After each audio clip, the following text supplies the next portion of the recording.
नमस्कार दर्शकों, मेरा नाम है शगुन सोनी और मैं आज हमारी मीडिया टीम पहुंच चुकी है संत रामपाल जी महाराज जी के सतलोक आश्रम सोजत पाली में। जहां पर मैं खड़ी हूं वो है एक आध्यात्मिक प्रदर्शनी और इस आध्यात्मिक प्रदर्शनी में आप देख सकते हैं कि अनेक जो धार्मिक ग्रंथ है वो यहाँ पर रखे हुए हैं। शास्त्र यहाँ पर इतने क्यों रखे हुए हैं, इनके बारे में इतना रुझान क्यों बढ़ रहा है, हम संत रामपाल जी महाराज जी के श्रद्धालुओं से जानते हैं। नमस्कार सर। नमस्ते जी। सर आपका क्या नाम है और आप कहाँ से आए हैं? जी, मेरा नाम किशन दास वैष्णव और मैं राजसमंद से आया हूँ।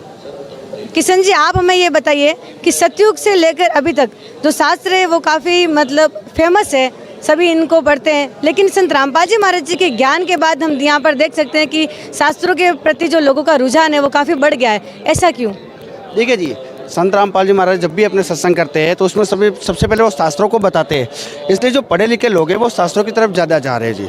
और अगर आप पहले की बात करते हैं हम, तो पहले क्या होता था, सतयुग से अभी तक पहले जो सिर्फ ब्राह्मण जो लोग थे वो शास्त्र पढ़ते थे और उन्होंने जैसा पढ़ा जैसा समझा वो हमें बताते थे। लेकिन आज का जो समय है, we all are educated person, so हमारा शास्त्र जो है हम खुद पढ़ सकते हैं। आज जैसे कोई भी व्यक्ति है वो हमें कहता है भाई आप मंगलवार का व्रत शुरू कर दो, आप शनि महाराज जी की पूजा करो, आप किसी अन्य देवी देवता की पूजा करो, तो जो एक पढ़ा लिखा व्यक्ति है वो क्या करेगा, सबसे पहले हमारा शास्त्र खोल कर देखेगा। अगर शास्त्रों में ये बात कहीं लिखी हुई है तो हम उसको फॉलो करेंगे। लेकिन संत रामपाल जी महाराज जी का देखिए जो ज्ञान है वो हमेशा शास्त्रों के आधार पर ही होता है।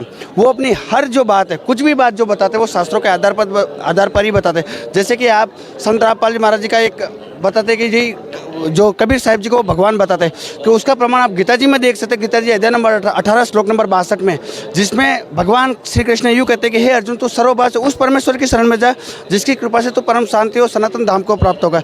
ये तो मैंने एक एग्जाम्पल बताया। जब भी आप संत रामपाल जी महाराज जी के सत्संग देखोगे तो उसमें वो वेद, गीता जी, कुरान, बाइबल, श्री ग्रंथ साहिब हर सभी का वो प्रमाण देते हैं जी। इसलिए जो पढ़े लिखे लोग हैं उनका शास्त्रों की तरफ और ज़्यादा रुझान बढ़ रहा है और वो खुद अपना शास्त्र पढ़ सकते हैं आसानी से जी। सर आप हमें ये बताइए कि अन्य धर्म गुरु जितने भी है क्या वो इन शास्त्रों को खोल कर नहीं पढ़ाते? जी देखिए, अभी तक तो आप भी न्यूज़ वाले एंकर हैं और मैंने भी इंजीनियरिंग की हुई है और अभी मैं इंजीनियर हूँ। तो अभी तक मैंने तो जितने संतों के सत्संग देखे उसमें तो वो सिर्फ या तो कथा करेंगे, कई रामायण जी की कथा सुना ली, कई महाभारत की कथा सुना ली, क्या किसी अन्य ऋषि की कथा सुना ली, बहुत सारे ऐसे भी जो कोई श्रवण कुमार की भी कथा सुना रहे। लेकिन संत रामपाल जी महाराज जी का जो ज्ञान है ना, आप एक बार देखना, हमारा जो यूट्यूब चैनल है उस पर भी देखना, संत रामपाल जी महाराज यूट्यूब चैनल है। हमारी वेबसाइट है www.supremegod.com, इसके अलावा jagatguru.rampalji.org हमारी वेबसाइट है। आप आज जाके देखना, उन्होंने हर चीज़ एक एक चीज़ का प्रमाण बताया हुआ है। यहाँ तक कि उन्होंने ये भी बताया हुआ है कि जो ये पुस्तकें हैं हमारी, आप देख सकते हैं ये पुस्तकें, ये कहाँ से प्रिंटर हुए, इनके मुद्रक कौन है और उनमें क्या लिखा हुआ, पेज नंबर के साथ वो बताई हुई है। और आज जो हम हैं सारे पढ़े लिखे लोग हैं, अपने हिंदू धर्म होने के नाते हमारे सबके घर में पुस्तकें रखी होती है, तो आप उस पेज के साथ भी देख सकते हैं वो कि वो कहाँ पे। यहाँ पर संत रामपाल जी महाराज जी के द्वारा भी स्वरचित पुस्तकें हैं या सिर्फ ग्रंथ ही रखे हुए हैं? देखिए जी, यहाँ पे अगर आप ग्रंथों की बात करें तो जो बाहर से जो ग्रंथ है वो भी है और संत रामपाल जी महाराज जी के द्वारा स्वरचित पुस्तक भी है। अब आप ये भी हो सकता है भाई दोनों में क्या डिफरेंस है।